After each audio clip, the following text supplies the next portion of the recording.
Hello and welcome to the Tifo Football Podcast. I'm Joe Devine, and I'm now joined in the studio by JJ Bull, the Bullet. Hi, JJ. Hi, this is going well. I'm having a good time. Jonathan Dog Mackenzie. Hello.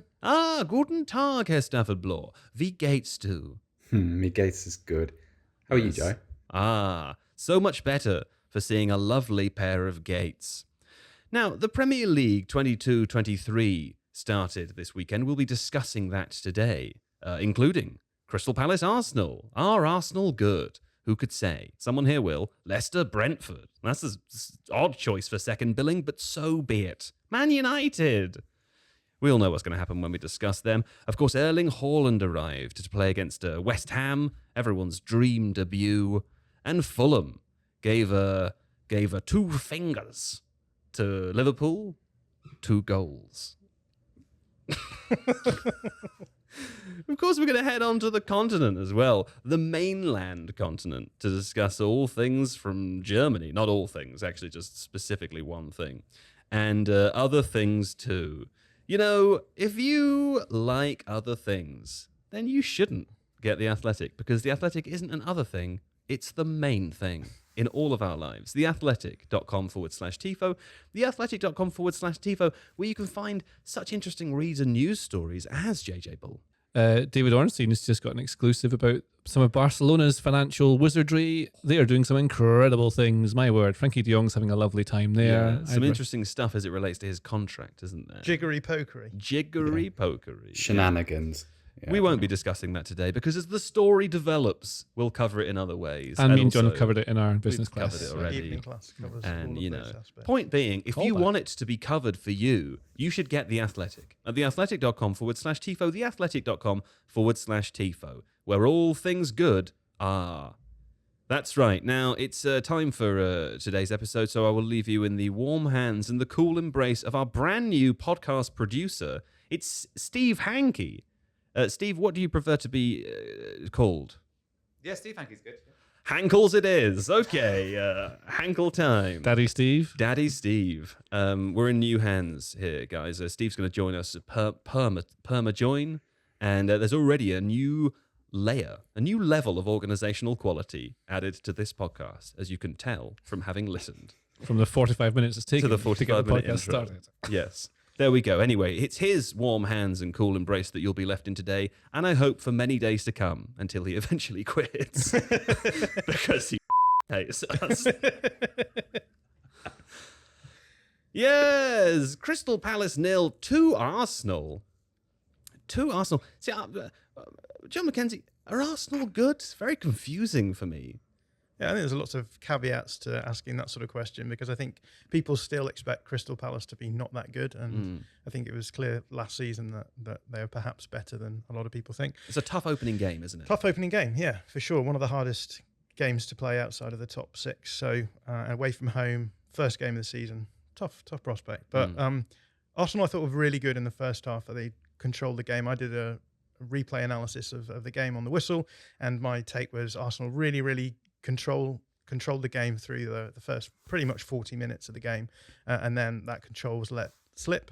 And when you do that against a team like Crystal Palace, who have the ability to attack pretty ruthlessly down both wings, they have a really great long ball specialist in Joachim Andersen, spelt with an E. I found out in the YouTube comments. To your displeasure. To my displeasure. But yeah, it then became a much more open affair. And I think Arsenal, in the end, maybe a little bit fortuitous to get that goal right at the end. I think they held it together well enough. But yeah, the 2-0 scoreline probably flatters them a little bit. Well, it's interesting, isn't it? Because going through pre-season towards the end of last season, you know, Arsenal showed that they could be a fantastic team at times. There's been a couple of additions now as well. Jonathan Liu tweeted over the weekend that if Saka now has a right foot, then frankly the entire 2022-23 season needs rethinking. We see them as a team that really have the potential to push on and finish in the top 4. Negotiating the tricky opening game away against Palace, it does feel like, even though things were slightly more difficult for them in the second half, you can see and pick things out from that performance that, I mean, it's going to serve them well this season, isn't it? Yeah, I think Mikel Arteta is a really good manager in terms of the tactical side of things. So they definitely have that grounding.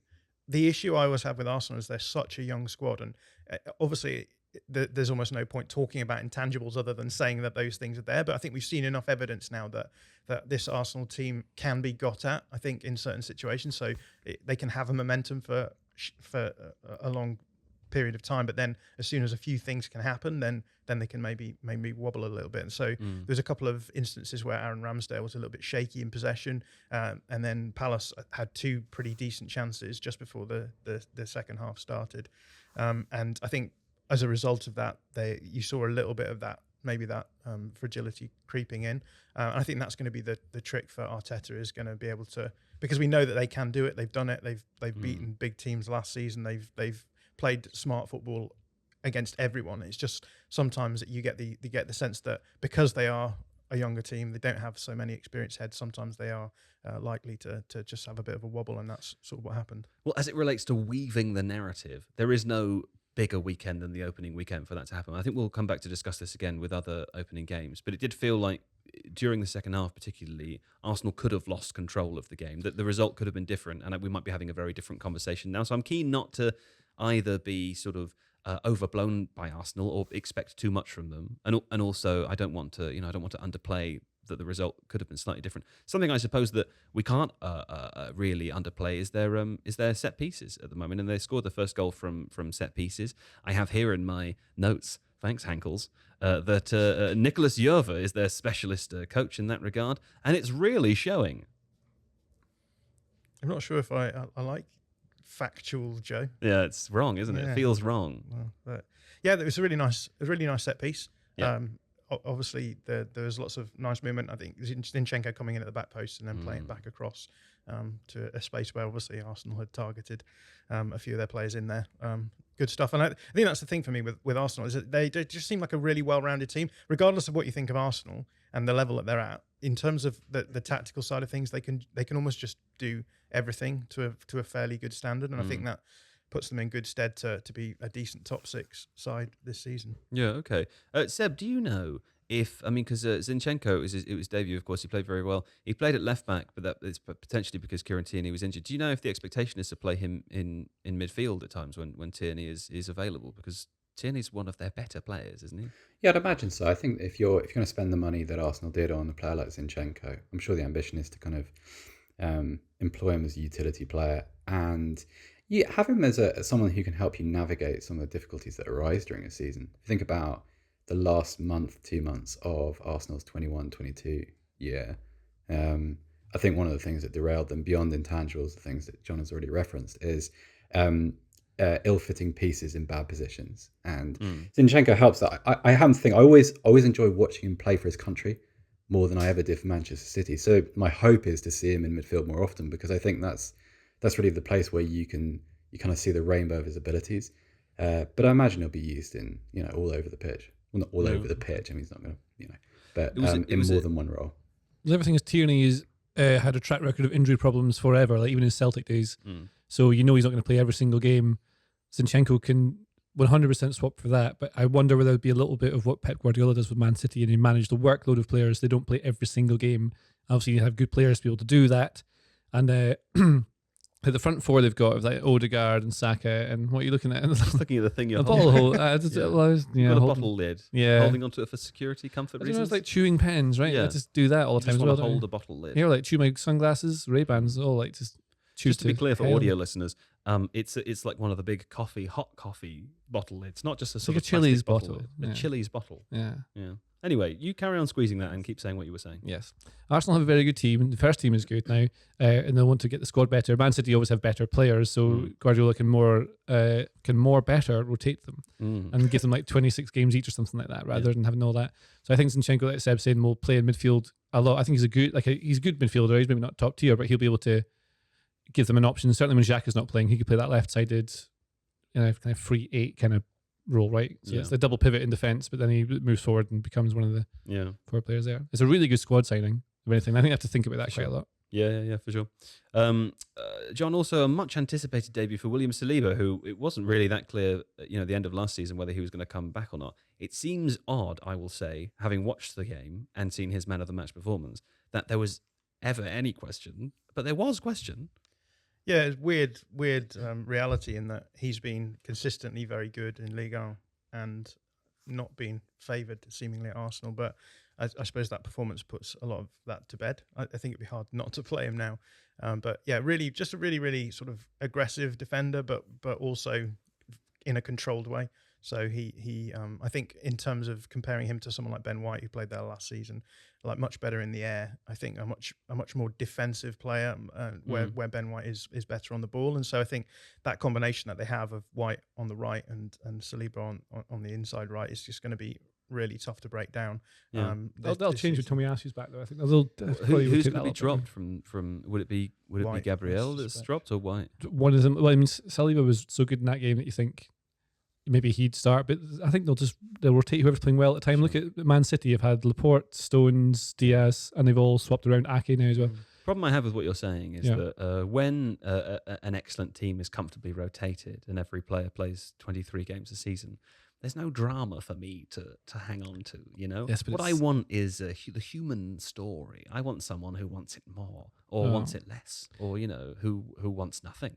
This idea that Arsenal didn't, like Saliba's been on loan, right? It was Saint Etienne, wasn't it? Marseille. He was from Saint Etienne. Oh yeah, that's right. Yeah, I'm getting confused. But he's then proved himself as a player there over the 2 years. If you've been at Arsenal, if he makes a mistake, you get hounded out. It's so much pressure. You lose confidence. You don't develop the way you want. It makes total sense to put a young, especially a centre back, to somewhere abroad where they can learn in a more familiar environment, get themselves to a level where they know they're confident and know they can step up straight away, rather than put them in there. I mean, it's what the loan system is meant to be for. So you bring these players up to the level they should be. Steve Hankey started putting notes in the doc. Should we read them? Yeah. Steve Hankey says he started at Saint Etienne and then loans to Nice and Marseille. Yeah? Was it worth it? What do you think? Steve Hankey says it was worth it. You know what's good about that Marseille line is that they're quite good turbulent. About the Marseille line. So. Well, that's a turbulent club too. Like if you go there, there's always drama at Marseille. There's always managerial turnover. The relationship between the fans and the first team isn't the easiest. So you kind of have not necessarily Arsenal-like, but Premier League-like by going there, because you deal with some of the things you're going to encounter as a first-team regular in the Premier League. And he grows as a person as well, right? Yeah, so exactly. It might be that his football ability is clearer to see, but off the pitch, I don't know this about him.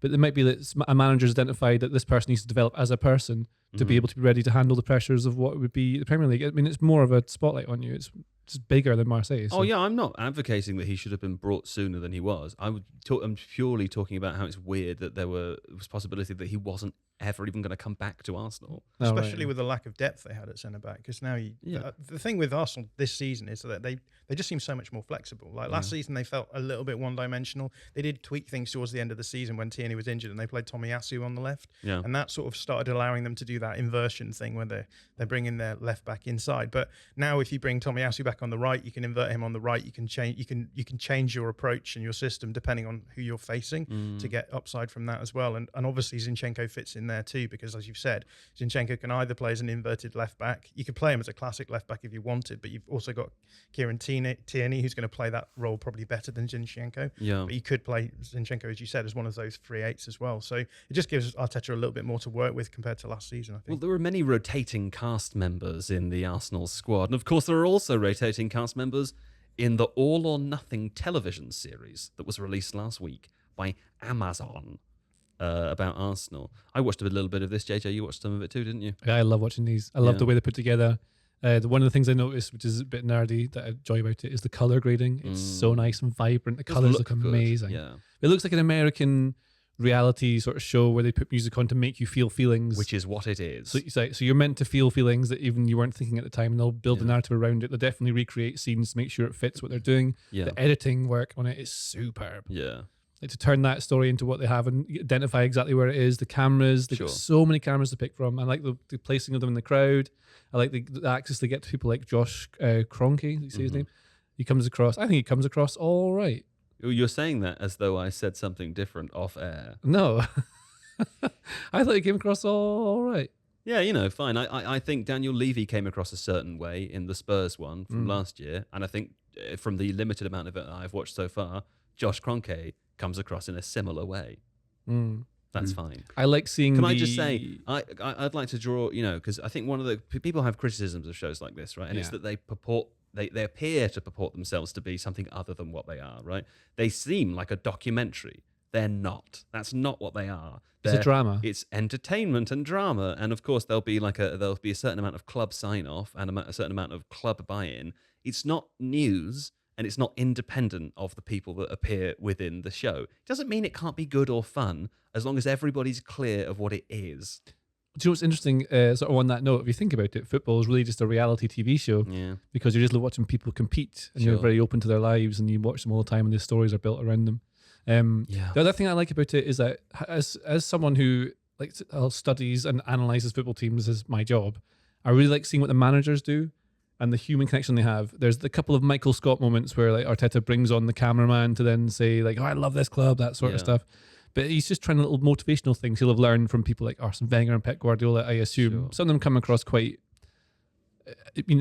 there's one who says, like, close your eyes, and the players even make fun of him after when they win. You don't know how effective some of these things are, but it's interesting that... What does he do with the close your eyes bit? He says he's trying to get them to visualise things. So you he's do it on me now. They're like doing this with their hands. No, I can't remember. They close their eyes and then they have to do this with their hands. And try then it on me now. I want to try it. You do it. You close your eyes and you visualize it, and you do this really quickly. Visualize what? What am I visualizing? So do it to me. It's like winning. It's like winning the game. Imagine you've scored. Imagine you've won. He was talking about he was talking about team connection, right? And you got everyone to like close their eyes, rub their hands together, and then hold hands with each other, and presumably you like generate some kind of static. It's too warm. warm. You feel a connection. My hands are sweating. I also don't want to hold hands with either of you now. There's also like a psychological thing where then you can go to a good place if you do that, because you've got this good feeling of visualizing winning, but that helps you trigger it. Do you know when I go to a good place?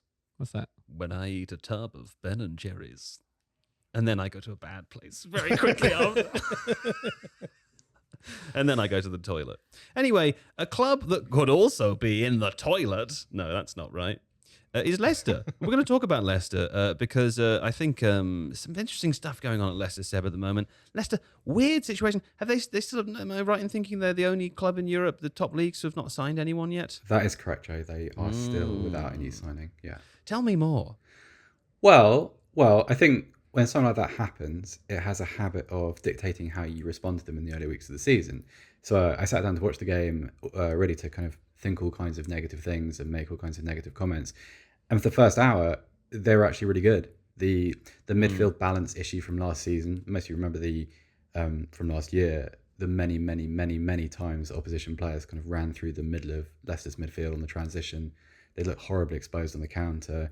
They had that raft of defensive set piece issues, which were never really properly diagnosed or remedied. Very, very strange. It lasted the entire year.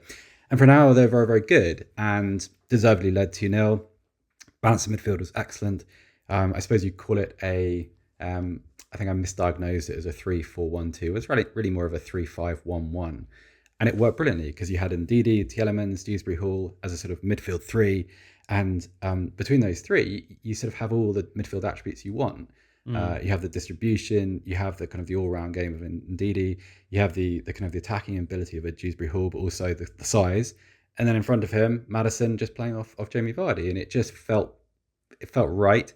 Brendan Rodgers went to a back three, which you remember him doing when things went slightly wrong at Liverpool. He kind of reinvented them and tried to kind of revert to a back three, and talked about how he'd done that over tea and toast at 4 a.m. in his kitchen. Kind of weird little Brendanism. And it was good, but they didn't survive a little tactical tweak from Thomas Frank. So Brentford started in 4-3-3 and were absolutely dreadful for an hour. They were I don't know whether it was a conditioning problem or just a lack of cohesion, but they just went in the game very, very passive. None of the kind of the direct force that they were able to force into games last season. Frank took off Ben Mee, went to really a 5-4-1, and Leicester never recovered. And then Brendan, I don't know whether this was kind of terminal for Leicester, but he kind of responded by bringing on Patson Daka, taking off Dewsbury Hall. And you can understand, like you bring in someone like Daka who has a huge amount of pace on the counter. Brentford have got a goal back, and so the logic is fairly clear. Chase the game, you have that counter-attacking outlet, and who better than Daka, because he's probably one of the quickest players in the league. And it just got worse and worse and worse, to the point where Brentford, if you look at, I think the moment that summed it up was actually probably the Brentford equaliser, because lovely moment for Joshua Silva, because he's had a terrible time with injuries, and he's a wonderful player. He's had a little bit of a failure to launch in the Premier League, and cut some field, great finish. But look at kind of this massive corridor of space into which he wanders to do it. It's actually, you know, when goals don't really pass the eye test, and there's something about it which doesn't look quite right, has a sort of a training ground aesthetic to it. It's like that. And it was just, Leicester were well-intentioned tactically. It's just that you could see that this had been something, that this was a system still under construction. And the longer the game went on, and the more kind of disorientated by what had happened in it Leicester became, the more fragmented it became too. And it got pretty ugly. And Brentford could have won the game. They were sort of a very narrow offside decision away from winning 3-2. But I think that it's interesting, isn't it? Because you, within the space of 15 minutes, everything that you would say and think about Leicester changes from being, hey, actually, Brennan's pretty good tactically. He's a good man and manager. He's managed to deal with all the negativity around his club and produce a really good result against a good team. And then within that space of time that it's taken Brentford to kind of find 2 goals, it's become, you really do at least need 2 new defenders, maybe 3. And that midfield, the thinking around it's not quite right. And substitutions, bit iffy. So, yeah, a bit of an ugly one, actually. I was speaking to Ali Clarkson of Tifo, one of our lovely guys. Big Ali Clarkson of Tifo. He's and he watches Leicester fan. He watches Leicester fan, watches every single game, and I was talking to him about this. So like the setup to me, when looking at it, I've not watched the full game, but the setup looked like it's kind of that. I mean, Brendan Rodgers likes the kind of Cruyff stuff. He's from that world. That's the kind of things he likes.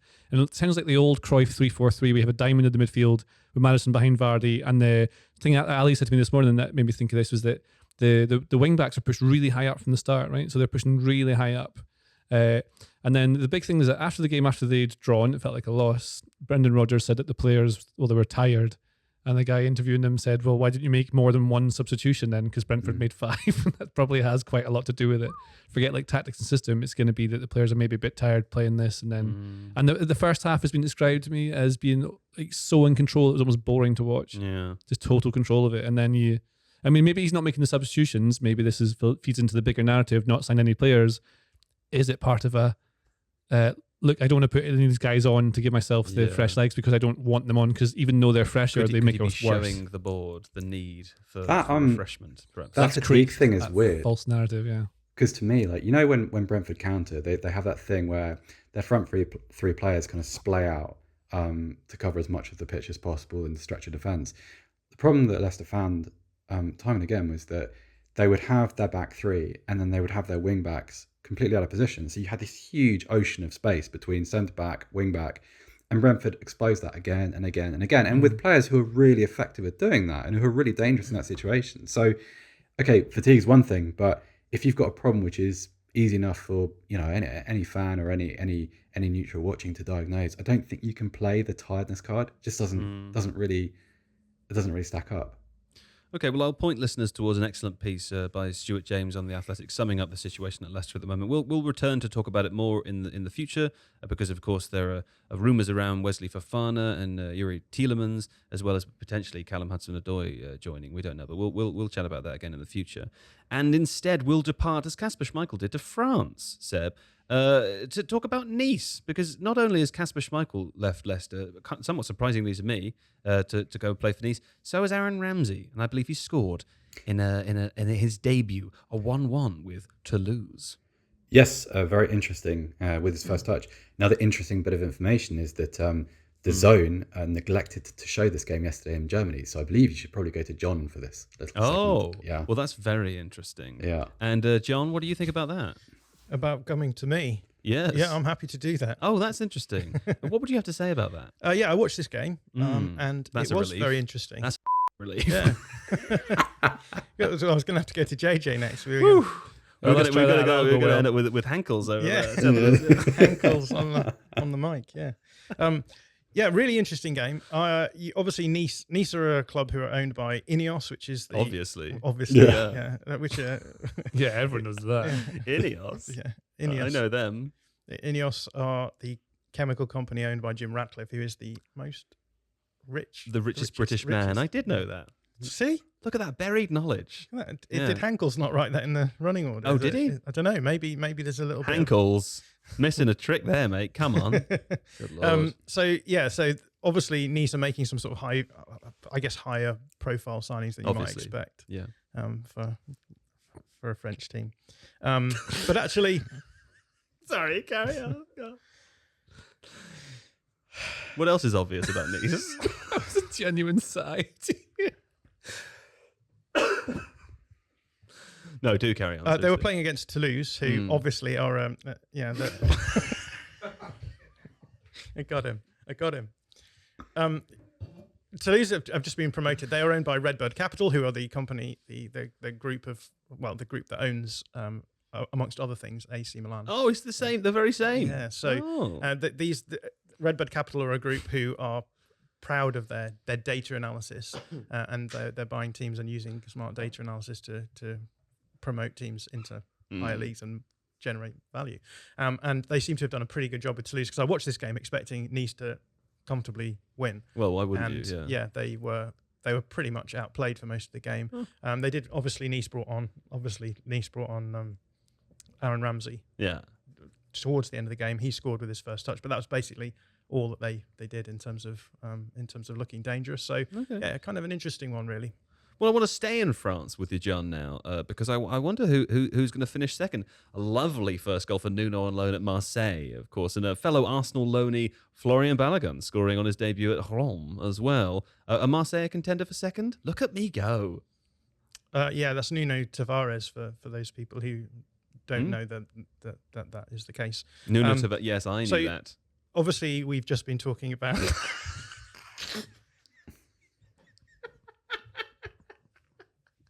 He's got a tick. It's a tick. We've just been talking about All or Nothing, and Nuno Tavares was a key player in some of the episodes there. Yes, indeed. An As Arsenal youngster, gone across to Marseille and scored a goal, and actually his teammate. Can you talk about a teammate if you're playing for different teams? I think probably that's not. fine, yeah. Clubmate. Clubmate. Florian Balogun scored. Is that his name? Florian? Is it not Folloran? Florian. I don't know. It's not Florian. Hankles. It's Falloran, I think. Falloran. Mate, this guy is just arriving here trying to tell us what we can and can't say on the podcast, and he's getting people's names wrong. I think he could have done a Joe Devineism as well and said, it sounds like Toulouse did well, not... I've been thinking that all Toulouse. weekend, and then I thought maybe it's too obvious. Yeah. I shouldn't. I thought you still do it. Falloran Right, Balogun. Well, listen, let me ask you this instead, John, because Christophe Galtier has joined PSG as their new coach. He plays in a sort of quite specific way, which seems a little un-PSG-ish, although, they've also said that ownership has said recently that the era of bling-bling is over. Have we seen that yet? Yeah, Galtier's been playing a slightly different structure to the 4-4-2 that we've seen him play elsewhere. So what's he playing? He's playing 3-4-3 basically to try and get everyone in. And it's working really well. Right. So it looks like PSG could. There was people. It's working well in France where they're better than everyone else. Yeah, well, yeah. Yeah. But there have been times when they've had managers who haven't made them look as good as they should be. So it's a fairly ominous sign. There's people talking about whether or not they can break the points record in Messi looks really healthy. Yeah. Like compared to last year, he looks much more dynamic and much more kind of, I don't know whether focus is quite the right word, but just looks better conditioned than he has done in quite a few years now. Well, when I think he will arrived win. this morning, JJ insisted that I watch his overhead kick goal. Yeah, I think Messi's going to go like supersonic this year and be back on like 40, 50 goals a season. That fourth Do you know what it is? PSG goal was just, it's like a piece of art. It was like something that you'd see from kind of the Pete, Neymar and Messi era. Yeah. Barcelona. It was a lovely bit of football. And do you know as well, Seb, because if you think all during his career, if he has like a bad year, he comes back the next year, it's like even more powerful than before. Like, if you strike him down, he will return. He like regenerates at twice the size. Yeah, absolutely. Exactly, He's yeah. respawned. I can see him. He's already scored. I think he scored 3 goals already in his first 2 games. Like it wasn't. I mean, I think it was in June. Is that the 6th month? Yes, he scored 5 goals in 1 game for Argentina. Yeah, I think he's going to do quite well. I think he's rather a good player, young Leo Messi. Well, speaking of aging attackers, we'll come back after this break. What a lovely break that, wasn't it? A nice break. Enjoyed that. Manchester United won to Brighton, JJ. Difficult open for Ten Hag. Yes. We did a video on this on Tifo IRL, which would be a lovely thing for you to watch after you've listened to this podcast or whatever, analysing all the different bits and pieces. So we don't have to do too much, but essentially you learn very quickly that Man United are still garbage and Brighton had them completely sussed out from the start. Graham Potter played like Rodgers' Leicester, actually. The kind of Cruyff Diamond, the 3 3-4-3 kind of shape with the wing backs pushed really far forward. Really hard for United to deal with tactically, but I think the real issue is that what is fundamentally important to that Ten Hag style of play is that the 6 is able to link the defence with the midfield and also be able to thread passes through lines so they can progress play, and Fred cannot do it. I think Fred's not the worst player in the world. I think he's all right in a certain system. I think he's better going forward like he was in the Rangnick last season. He just can't do it. He was the pressing trigger. Like Troy Deeney's talked about it before when he's at Watford in the Premier League a couple of seasons ago. They knew that Fred was the pressing trigger because he'd take too many touches or his first touch would be quite loose. McTominay, I think he was lucky to stay on with that challenge over the ball. You have McTominay in there. So he's not technically the best player, but McTominay gives you character, aggression, bit of defensive bite, and it's really important in midfield to have that balance because what they had at the end was Eriksen playing as a 6, better than Fred at it. Fernandes, who is just a wild, loose individual cowboy playing as like a 10 but floating wherever he wants. Yeah. And Donny van de Beek, who I think is really, I mean, he's a midfielder, he can drop deep, but he kind of likes to be a second striker and float in the spaces. I thought he was good when he came on in the second half. He was, but then Man United were generally improved in the second half, but I thought Donny van de Beek in particular looked like he could have a role in the team. Until Brighton then changed back to the shape that they had at the start and kind of blocked him out again. I don't think, I think he did better than McTominay because they had the stage of the game, he was able to push forward more and do more of the things he wanted to do. The same thing I've seen with Van de Beek almost every game I've seen him play for Man United. He makes the right run. He comes short to offer a pass. It looks pointless. He comes short, they give him a pass and he passes back and it looks like he's done nothing. And like I think especially, I mean I see this playing 5-a-side in England and Scotland, is that if you go short for a pass, people don't think it doesn't make any sense to pass it short and they keep the ball and they wander around and they look for another pass. Just play it short because then someone comes a little bit closer to you and then you push it back and then someone else moves and you create a little bit of space each time you do it. And Van de Beek's playing that kind of Dutch style of play where it looks pointless, but it's not because something else is happening. You're setting up like this butterfly effect where everything else goes later on.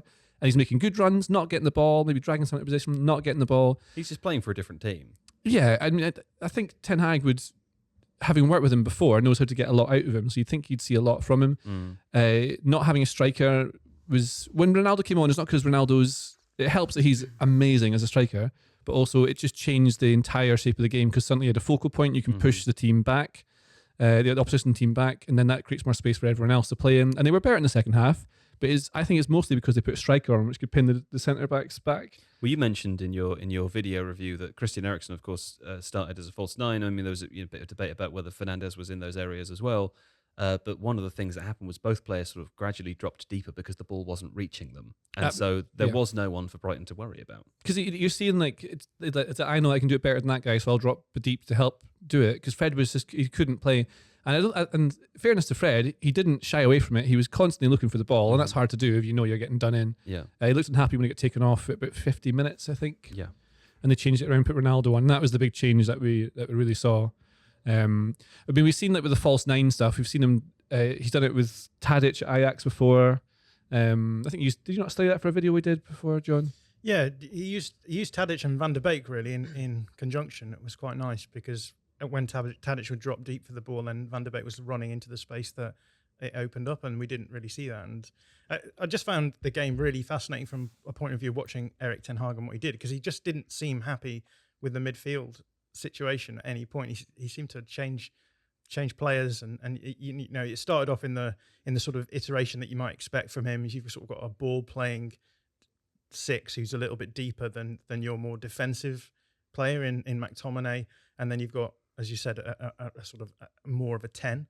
But by the end, you had Van de Beek deep, you had Eriksen deep, and it just felt like a very, very different form of centre midfield that you get from Erik ten Hag. So it almost gave me the impression that he's just really struggling to make that midfield work. And they've got big players. Everyone talks about the lack of character they've maybe got. I think it's maybe just a lack of genuine quality in there.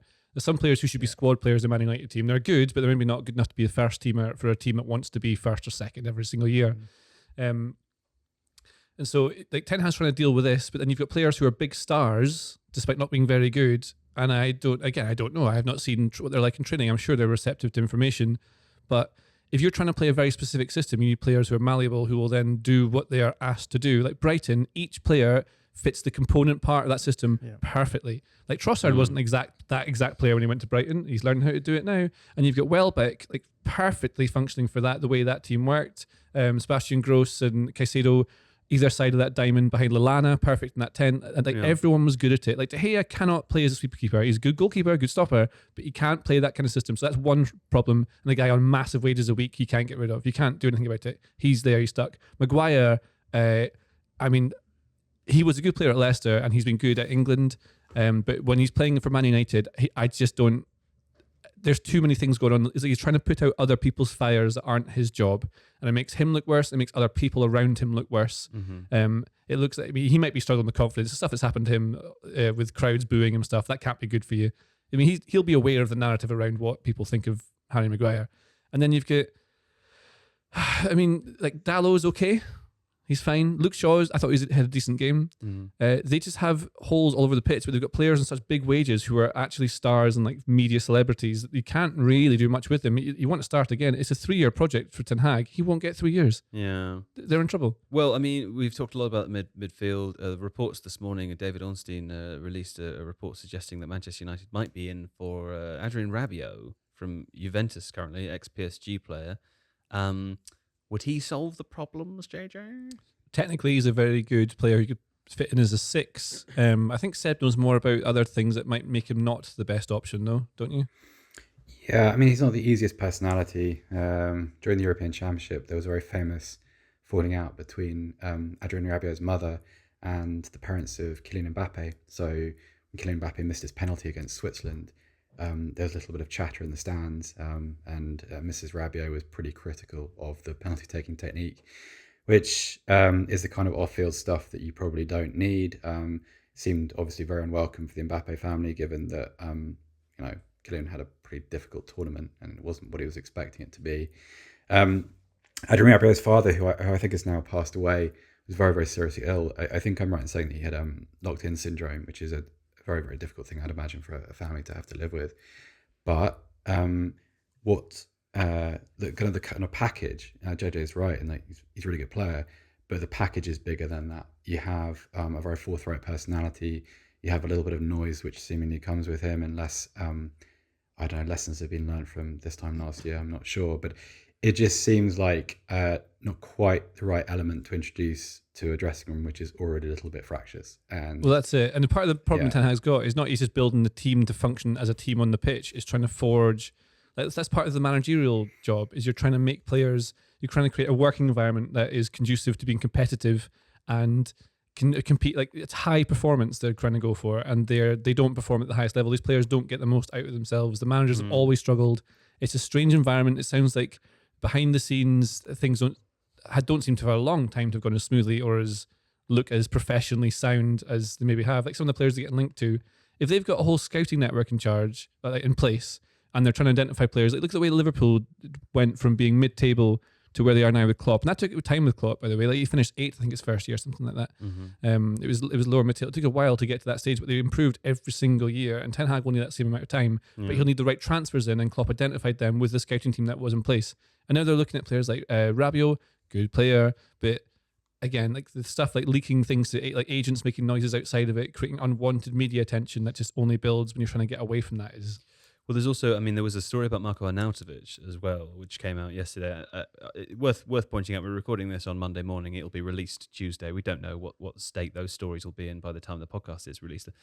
That's in a way I can kind of see it, Seb. I mean, there's also some unsavoury stuff there as well. Bad character, not someone you want in your dressing room. Not a particularly loyal player. I think West Ham fans will tell you that. Stoke fans will tell you the same. Good footballer during his prime. And physical, athletic, good finisher, all the things that you want in a Premier League forward. But at this moment in time, you really, again, like you're trying to find as many combustible elements and just chuck them on the Man United fire. It's crazy. Well, there was also with Arnautovic, there was the allegations of racism as well, wasn't there? Which really does not help. Yeah, I haven't. I've seen the conversation. I haven't seen the allegation. I haven't seen what the allegations refer to. Sure. But if that's true, of course, Man United shouldn't be signing him. Like, if to be clear, he denies them as well. We should probably if you're like, I've seen, I think it's from a Man United fan group or someone representing a Man United fan group talking about kind of the club's values, and one of the sentences which stayed with me was that, well, you can't just do that. You can't go back on these values just because you suddenly have a squad shortage, and that's kind of I couldn't agree more with that, because I think too often clubs do things just because of a short-term desperate footballing need, rather than kind of without really thinking about what the effect on its on the club's reputation or club standing, or more importantly on how fans' relationship with the club is likely to be impacted by doing something like that. And that kind of stuff should always be should certainly become more important than it currently is in modern football, I think. Yeah. And is the idea of Arnautovic is to bring in a strong character that can, trying to not set standards, but something that's like, lift the heaviest water vessels in Old Trafford. I don't know, someone who's fiery and gives you a bit something extra in the dressing room. If that's the idea. If you look at it, I would look to what Liverpool did when they were building this whole team. They signed James Milner, who sets professional standards. Players like that, Henderson, that's a different kind of character, a strong character who is reliable and doesn't create unwanted noise and distraction. Well, John, Lisandro Martínez looked a little fiery, didn't he? Yeah, it's probably should have been sent off. Yeah. How otherwise though? How was his debut? It's funny, isn't it? Because we spent so long talking about whether or not you could play like short centre backs in the Premier League, and I didn't feel like he was put under any pressure apart from on the floor. Situations. When yeah, the ball exactly. was on the floor. So there's a few situations where he seemed a little bit slow off the mark.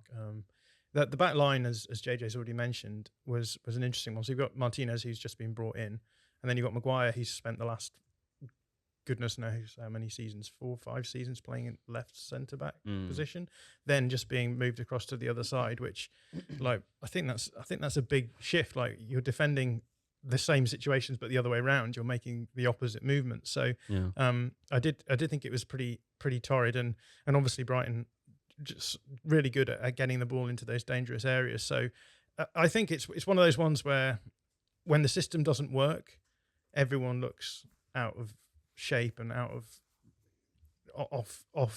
the level they should be at. The big question is like, how quick is it going to take Ten Hag to identify the solutions to the problems and sort them out? And I think he can do that, and I think he will do that. And I think it's, as you said, like Jurgen Klopp took a while to get that Liverpool team turned around. The big question is going to be like whether he can do that with the players at his disposal. Well, let me ask you, I mean, obviously we talked a little bit about new players potentially coming in, but as I said with the Arsenal Crystal Palace game, it's the first game of the season. Obviously, Manchester United losing with a new manager and the same set, mostly the same set of players. The instant story is, they're crap. It's exactly the same problems as last year. It's always going to be the same thing. Everybody piles on it instantly. For that reason, I do want to point out that there were good things that we saw in the second half. We've seen good things from Erik ten Hag's team in pre-season. Brighton is an extremely difficult opening game. I don't want to make excuses for them, but there are realities that would make that we've just done that with Arsenal, right? We've just said Arsenal's opening game is really difficult. Brighton is probably the hardest team to face. Was it outside of the top 6 last season? They had the best results against the top 6. I think so. So they know exactly how to beat teams like Manchester United. So it's a really tricky opener. I think as well, like the background of Brighton being just the complete opposite makes them look worse too. And it's worth praising Brighton as well, I think, because you consider the fact that they've lost Yves Bissouma, who was fundamental to them previously. They lost Cucurella like a week ago. Sure. And they've just not blinked. They've just they all know that it's, as you said before, they all know the system. They all know their roles in the system. And the point of the system isn't just to be a system, it's to give the players the confidence to know I can do this because my teammates will be in the positions that I expect them to be.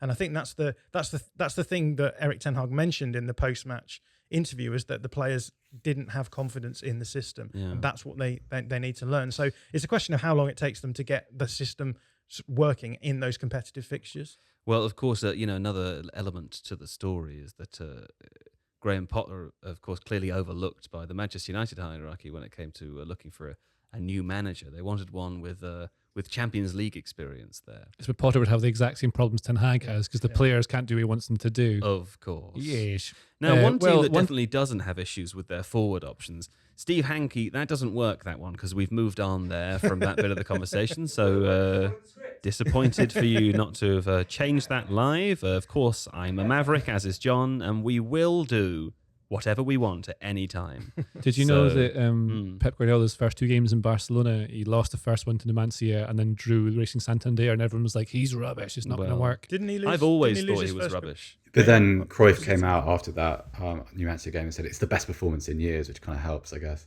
Yeah. I don't think anyone's going to be doing that. No. West Ham 0 to Manchester City.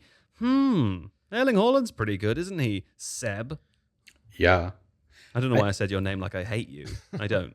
Well, I feel like the conversation a week ago after the Community Shield was really symptomatic of what football is, which is one new signing must be great, one must be awful, and when they play against each other especially. So Erling Haaland is a phenomenal footballer. He is, it's an unkind word, but he is quite freakish. And I think I've always thought, when I watched him play in Germany, I always thought one of the hardest things to defend with him is when you see a player of that size, you don't really expect him to come equipped with a burst of acceleration or the burst of acceleration that Haaland has. That's what people say about me. You are, once you get moving, them. if you're a defender and you see a player like that, there's got to be some part of you which thinks, okay, big physical guy is going to be a bit static. When that player accelerates and is able to, I don't know, reach through balls with a particular pace or distance, that's got to be really disorientating. I don't know what it's like to play professional football, but if you're a centre back maintaining a defensive line, distance between you and your goalkeeper, it's got to be really hard. And I think the second Haaland goal, in fact, both Haaland goals really, because the penalty resulted from exactly that. Lovely through ball. He gets there just in time in a way that Areola misjudges. That one is the indicator for me, because there's nothing there. He turns. He's about 3 meters behind the defensive line. I should say behind, as in relation to the goal. He turns as the ball goes past him. He knows when to make the run. He's already running before the ball's played. When the ball comes through, he then ends up like he's well onside, and he's got all the space in the world to win that penalty. I think if you can turn and do that against West Ham's defence, then Man City are going to score all kinds of goals that they just wouldn't have been able to score last season. I think also the goal that we're going to get pretty familiar with is the second one, because it's undefendable. Like, I don't know what you do with that, because what do you say to a player? Like, become quicker. Like it's a sensible distance between the goalkeeper and the last defensive player, and the ball is just that good, and Haaland's run is just that precise, and he's going to score. Like, I'm not sure what the answer is, even after the fact. You can't sort of say, well, you should have been on the edge of your penalty box when the ball's 50 yards from goal. Obviously not. Well, you said at the beginning as well, you don't expect a player of that size to have that kind of pace. I mean, the commentary, I think, compared the goal to the sorts of goals that Thierry Henry would score, who was not a player of huge size, but was obviously just a fast player. I mean, it's amazing that someone as tall as Haaland is being compared to Henry in the way that he's finishing. Well, I suppose the only similarity is the way that he opens his body. The way he moves is completely different. His habits off the ball are very different. The way he joins up the play and involves himself in the build-up phase is very different to Henry. But the effect in terms of like the volume he's likely to produce in front of goal, that's the similarity too. And I tell you, like the Bundesliga attack thing annoys me, and not just because I live in Germany and enjoy watching the Bundesliga. It's because it ignores the fact that the tax is actually on teams that don't use good players properly. Like, so Jadon Sancho, that's not a Bundesliga tax. That's a team doesn't know what to do with a good player tax, in my opinion. And that's really got nothing to do with the Bundesliga. It's just, firstly, players from abroad come to a very, very competitive, very wealthy Premier League now. That's difficult. Comes with cultural differences too. But also, like, there aren't that many clubs. We just finished talking about Brighton, who I'd imagine, without knowing a lot about their recruitment, that they find players who are more components. They're chiseled into shape, dropped into the formation, and they become a Trossard, a Cucurella, or a Danny Welbeck, and it all works perfectly. There are many other teams who just think, I've got loads of money and I want that over there, that thing that's doing really, really well at Dortmund or Barcelona or Real Sociedad, and give it to me, and I'm just going to chuck it in my starting 11 like it's fancy football and it's going to go really, really well. It doesn't. Haaland is a phenomenon. He is. I know that defensive standards in the Bundesliga aren't what they were. I think that's very, very fair. But he is a phenomenal player that will score. He's a freak lot of for goals. sure. Oh, he's Monster boy. Monster boy. The thing I love most about him actually is when he scores and when someone's assisted them. At Dortmund, it used to be Jadon Sancho, who's quite a small guy in comparison to Haaland, and Haaland would get so excited and run after him, and there's a little bit of Jadon Sancho which just thinks, you can see this massive guy with legs and body, and my favourite Haaland story is one Seb told us on the podcast a few months ago. that he used to drive around Dortmund with his windows rolled down with the Oh, Champions League music blaring out in his car. This was in Salzburg. So before he joined Dortmund, Salzburg. he was going to make his Champions League debut for RB Salzburg. And he put out a video on his Instagram of him driving around downtown Salzburg with all his windows open and just the Champions League music on repeat. Really loudly. Just loves that. It's really, really likes Well, that. another player who I'm sure would love to play in the Champions League at some point with West Ham is Gianluca Scamacca, John, who's in my fantasy team because I've been told by someone I trust that he's the greatest player of all time. You're saying that as though it was me. I'd like It to wasn't distance you. myself from this comment. I don't trust you. That should have been that's clear. fine. Yeah, but obviously he's fantastic. Yeah, he's a good player. He came on late on. Obviously, isn't up to match fitness and stuff at the moment. Had a Obviously. decent header at one point. Good header. Yeah, I thought so. Big lad. Big lad, yeah. A lot of him. Yeah, there's lots to go around. Yeah. We're going to see more from Gianluca Scamacca, hopefully, when he releases his calendar. That's when we'll see more of him. You get it? You making it? Under the shirt, Yeah. I don't get this one. Well, let me break it down for you. We'll see more of him because, of course, the intention being we'll see him play football more and we'll talk about him more. But when he releases his calendar, topless calendar, we will literally see more of him. You didn't see topless calendar. Your assumption. Well, was no, that. but who makes a calendar with you tops can on? buy like a calendar like Neil Lennon. No one makes tops on calendars anymore. The only market for calendars is either landscapes or topless. I'm going to do yes and, but I think this is a rare miss from Joe Devine. Well, that sounds very much like a no but. Anyway, after the break, the only team likely to that one doesn't work, Steve, because we've moved on from that bit of the conversation. So you really need to up your game because these segues that you are so unprofessionally writing for me, a man who does not need segues written for him, by the way. A man who's unsegwayable. We're having a break now. A lovely break. That was fantastic. One of the best breaks. You've brought in a producer that you're now ignoring every single thing. That, Well, that's my prerogative. yeah. Yes. Anyway, Fulham 2 Liverpool, JJ. This was a corker. I enjoyed this on a Saturday morning after having watched Arsenal the night before. Settle in. Wasn't even sure I was going to watch the game. Stuck it on. Delighted I did.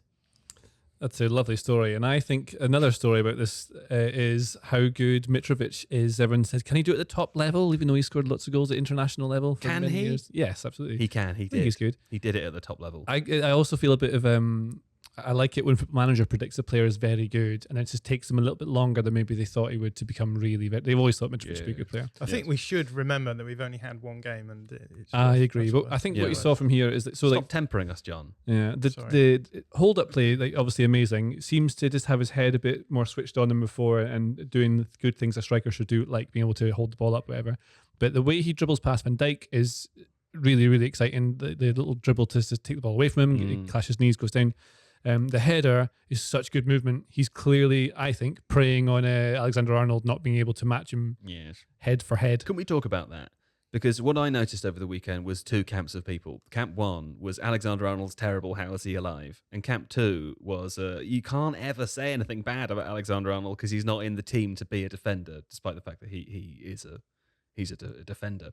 It is possible there's a middle ground here, isn't there? Because I agree with Camp 2 more than I agree with Camp 1. I agree that Alexander-Arnold is alive. But Camp 2 being, he's obviously not in the Liverpool team for his defensive actions. What he brings to the team as an attacker is unparalleled when it comes to players from that position. Clearly an incredible player. That doesn't mean that to say that maybe he should jump at the back post is then justifying all of the other negative things that are said about him. I don't know. I'm not a striker. I'm not a defender. I don't know how football actually works. I'm the worst person to be hosting this show and asking this question. But what do you think, John? I think that there's a number of things that you can say, but one of them, the not jumping thing, I that's not necessarily a conscious decision on his part to not jump. It's not that he can see the situation from a bird's eye view. I will decide not to jump. That's not you're saying. That I don't think happen. he did that. Yeah. I think that he's just been blindsided by Mitrovic, who's much bigger than him, and Mitrovic has obviously got the momentum coming in. Alexander-Arnold is more static, so he's he's expecting the ball's going to arrive at his head. It doesn't, and whatever. I would say that I think there's a lot of fullbacks in the Premier League who would have done exactly the same thing.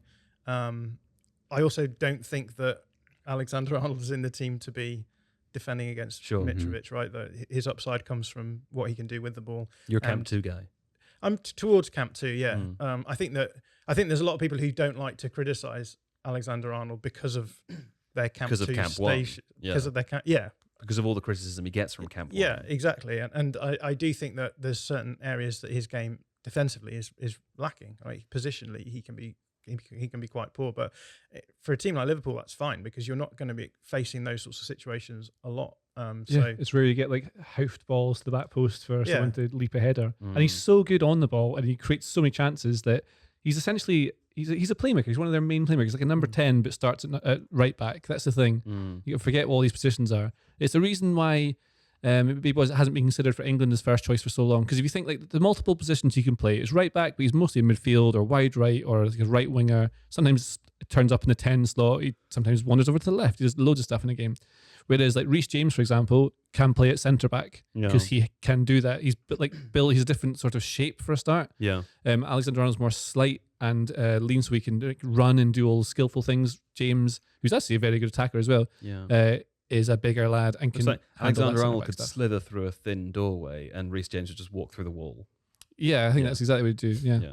Different skill sets. Do you know what it reminds me of? You remember when Johan Cruyff picked Sergio Busquets' dad to play in goal at Barcelona? And he was not the best goalkeeper, but good and brave with his feet. And to an extent, the same was really true of Victor Valdez, like good goalkeeper. But the idea was that it doesn't matter if you make mistakes because what you produce and what you're able to contribute to the team is worth more than that. And if you make mistakes, okay, but don't let it inhibit the way you play. And I know it's a slightly different situation, but I think the mentality has to be the same with someone like Alexander-Arnold. He gives you so much on the ball that you're going to have the occasional Vinicius Junior in the Champions League final moment. And also, what happened to good ball, great header? Like this is why clubs, when they're trying to sign fullbacks, wingbacks, that's why they privilege height now and structure and stature. So like one of the kind of players linked to Man United this summer was Malagusto from Lyon. He's massive. Like it's like 5'11", 6 foot. Like this is it's not the same body shape. And this is kind of like in a Trent Alexander-Arnold situation. What are you going to do when Aleksandar Mitrovic has a run at you at the back post? You're going to get beaten to the ball. It's just he beat most. Like Van Dijk got done like 1v1 on the ground, like against him. He gave away the penalty. Like Van Dijk, that's an error. He's not getting called out for that. Exactly the same. Sure, both errors. True. Okay. Well, you know what wasn't an error? The Athletic Nunez being signed. Oh, the Athletic also. True. Yeah. No, that's a good one. But Darwin Nunez came off the bench, scored a goal, made a goal. Aided Liverpool's way back into this game. We haven't talked about Fulham at all, by the way, apart from Mitrovic. Fulham are awesome. Let's talk about them very quickly because who was good? Pereira from Manchester United I thought was very good. You thought the other forwards were good as well, JJ? I thought their wide players, especially like I thought Harrison Reed had a good game, but I thought players like De Cordova-Reid and Cabano out wide were doing really well with just keeping the ball under pressure, and they were being confident in possession. I think they just looked really well coached. It's like it's listed as a 4-4-2 in places, but I think it's more like a 4-2-3-1 really, Mitrovic leading it. I just think they looked very well. Like they knew they could get something out of it. They didn't come into it thinking they might lose. Like Aberdeen went into the first game of the season at Celtic last week, and the manager had essentially gone, "We're going to lose this because it's too difficult." Whereas Fulham went into this looking like they were going to be all right, and they had. They'll take confidence from the game, won't they? Oh, they were. Yeah, that's the thing. It's hard to work out how good the promoted teams are from the first few weeks because often you get a random win in the first weekend, don't you? Everyone's always excited and loads of adrenaline and And you can't really manufacture that. It just exists, so you get that sort of performance. But did you know Marko Silva was their manager? Yes, I didn't know that. And then I thought, I'll recognise that young man. Who's that? And then they said Marko Silva, and I said, that's Marko Silva. And then I just double checked it was the same Marko Silva that I remember, and it turns out, John, it is. Yes. Yeah. And okay. Well, Liverpool, Thiago injured, eh? What about that? Yeah. There's a good question to be asked there, because I think maybe Is one there? of the Can you issues- tell me what it is, please? it's where's their creativity coming from, right? Oh yeah, where is Alexander-Arnold creativity coming from? Yeah, well, yeah, exactly. Robertson. I feel as though Fulham were just really well structured out of possession, and Liverpool just seemed to struggle with getting the ball into any sort of Off dangerous the areas. boil. Yeah, Klopp was pretty not damning of them, but he said that there wasn't a performance at all that they come to expect. They were so good in the Community Shield. The Charity Community Shield. Yes, Yeah. yes. Charity for the community. And I've bored myself with my own thing. Yeah. Well, apparently Liverpool have been linked with Inter Milan's Marcelo Brozovic. Yeah, I I can guess see that. Yeah. Brozovic would be a deeper lying player, so it would be more of a Fabinho replacement, right? Yeah, okay. You do this one. I give up, says Steve Hankey. Well, he's trying to best me, everyone. He's trying to Hankles, best Hankles. me. Oh, good lord, that was awful, wasn't it? That was horrible. That made me cringe inside when you said Hankles, Hankles. I don't like that at all. Hankles is Don't pretty ever bad. say I that don't again. really like that. Hankles is bad. It makes me think of cankles. Yeah. Isn't yeah. that the large ankle? That's when your calf runs into your ankle. Yeah, Cankle. that's going to happen to me in the future. Yeah. What are Hankles then? Hankles are when love handles run into your ankle. It's the handles, so it's all the way down. Okay. It's not. I mean, that's going to happen to me in the future. Remember when you said you're going to beat me in a race? Yeah.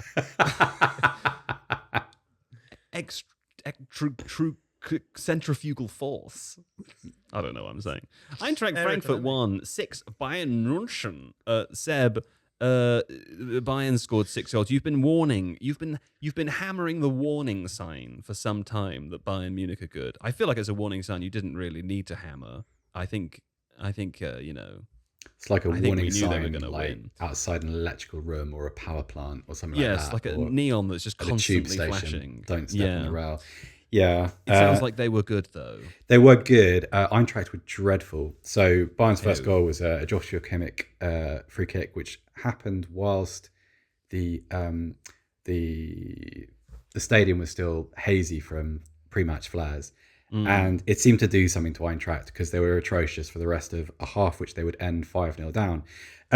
Nothing hugely interesting about that other than Bayern have a fun little automatism within their Sadio Mane-led attack now, which is that obviously if you think of their attacking structure as a kind of a triangle with Mane at the tip and Gnabry and Musiala and Müller behind, what they seem to be doing, and they try and do this again and again, is get Mane in a deeper position, invert the triangle, so to speak, invert the pyramid, and have those 3 players ahead of him while he either beats a defender, spins into space, and kind of distorts the defense and fractures their line. You can see this. If you look at I think it's the 4th goal, it's the one that ends with Musiala scoring. It's a really good example of it working there. And it's interesting because it's not something they could have done with Lewandowski, completely different profile of player. It's something that clearly has been designed around Mane's abilities. And it's made, I don't know if it's made Bayern Munich better, but it's making them dangerous in a different way because there's all sorts of things happening between those 4 players. They're interchanging their positions. They're fun. They're fun. Fun and Bayern Munich don't really go together normally, but I'm enjoying watching them, and I think they are good. The one thing to say though is that in a different world, this game might have finished 12-4 because Manuel Neuer had one of those games where he wasn't getting enough attention, so tried to kind of insert himself into the proceedings, and it went wrong.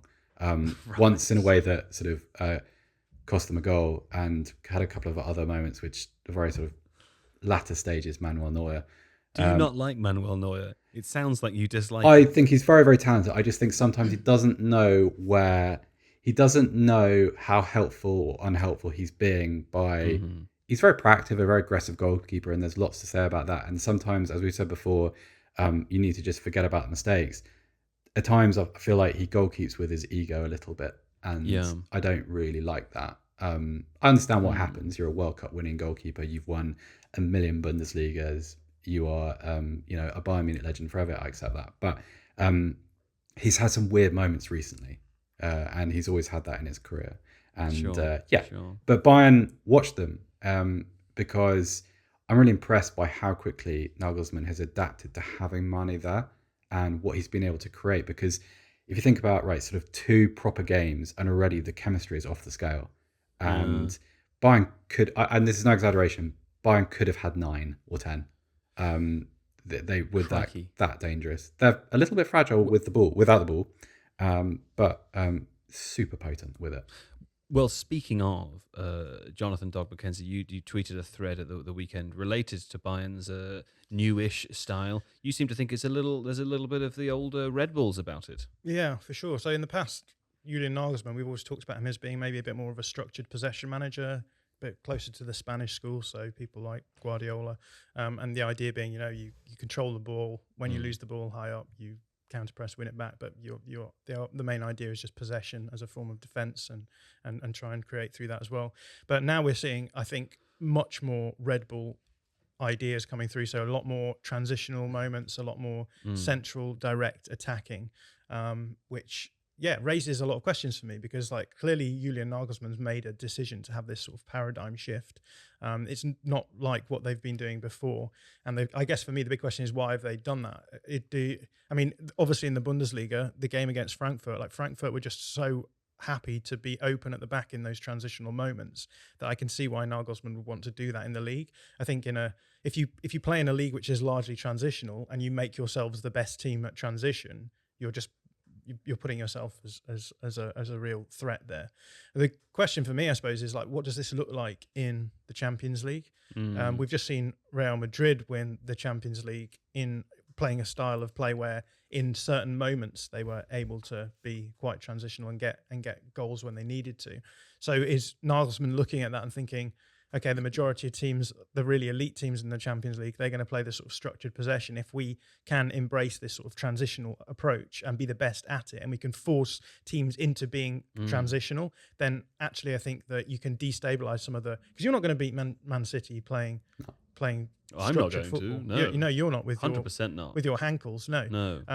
But I think if you can play this really transitional attacking football in the Champions League, then you can bring Man City down to your level, and then you're playing the sort of style of football that you're better at than them, and as a result, you can actually benefit from it. I think I'll be interested to see what happens Steve when Hankey has told me, sorry. Seb, that JJ's camera is about to die in 4 minutes. He's typed it on here so as not to introduce it into the to the actual recording of the show. But I refuse your authority, Steve Hankey, and I tell the people at home what they need to know, which is that I've got a quick anecdote to tell people in the next 3.5 minutes now. Okay, my anecdote was cut. Anyway, John Mackenzie, thanks so much for joining us on today's podcast. Thank you. I've had a grand old time. Lovely. JJ Bull the Bullard, thanks for joining. I've obviously had a good time too. Auf Wiedersehen, Sebs and Stafford-Bloor. I have also had a very, very nice time. That's good. And thanks as usual, well, not as usual, as unusual, to Steve Hankey, or Daddy Steve, Hankles, whatever it is that we're going to call him. Hey, Steve, have you got a Twitter account? I do. It's Steve. Nobody should follow that. Now, we'll be back next week with more. Until then... Thanks to producer Jamie as well. That was extra rude, too rude maybe. What is your Twitter account? Just waiting for you to. No. I want people to be able to send questions to you that you might be able to put into the show. Oh, I see. Yeah. Well, shouldn't we use the Tifo Football account? I don't think so. Let's use yours. I love it when we have business discussions on the podcast. Yeah. What do you think? What's your Twitter account there, Steve? So it is at Steve. I'm not gonna do it. Don't worry. Okay. Underscore. Hankey. H-A-N-K-E-Y. Yeah. Steve underscore Hankey. At what? At Twitter. Twitter.com. Twitter. There we go. At twitter.com. What a great email address to be able to send questions to there. Everything's going to be fine. And thanks, as usual, to producer Jamie as well, who, whilst still in the room, is obviously less important than he was last week. So, thanks, Jamie. All the best to those of you listening and watching, and we'll be back again next week with more. Until then, goodbye.